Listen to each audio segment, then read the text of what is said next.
দেখো কিভাবে আনারস কাটছি, তোমরাও এইভাবে কাটবে। দেখো গাইস মা কিভাবে আনারস কাটছে, তোমাদের সাথে চলো শেয়ার করে দিই কিভাবে কাটছে, তোমরাও বাড়িতে একবার ট্রাই করো। আগেকার জেনারেশনের মা দিদা ঠাকুমারা কতটা কমফোর্টেবল তাই না এই বটি নিয়ে সবজি কাটার জন্য, কিন্তু আমার তো মনে হয় না। এখনকার জেনারেশনের সবার কথা না বললেও কিছু পার্সেন্ট লোক তো আছেই যারা একদমই কমফোর্টেবল না, তারা মানে ছুরিতেই প্রেফার করে। যেমন আমি তো আছি, আমি একদমই বটি চালাতে পারি না, ছুরি দিয়েই আমি ইউজ করি।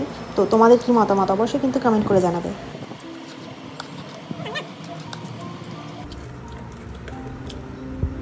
দাঁত শিরশির করে একটু বিট লবণ দিবি, তাহলে ভালো লাগবে।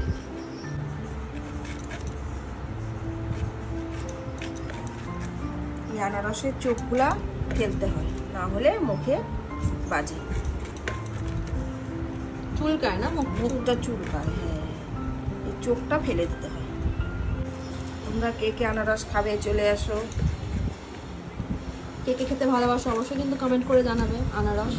তোমাদের তো শেয়ার করছি কিভাবে কাটছে আনারস। এই দেখো এই চোখগুলোকে কেটে ফেলে দিচ্ছে, এগুলো যদি মুখে বাজে তাহলে কিন্তু মুখ চুল করে। এর মধ্যে দিব বিট নুন, বাস, তাহলেই কিন্তু ভীষণ টেস্টি হবে। এই দেখো নিয়ে যাচ্ছি। কাটা চামচ দিয়ে খাও, লয়ে এসো। পাইনাপল কাটে দাও না, কাটে কেন এটা দিয়ে খাও? তুমিও খাও।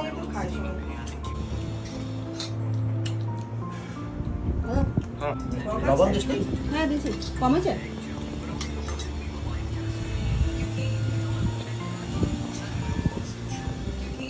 দেখো আমরা আনারস খাচ্ছি। এটা হচ্ছে আমার বাবা, এটা হচ্ছে আমার মা।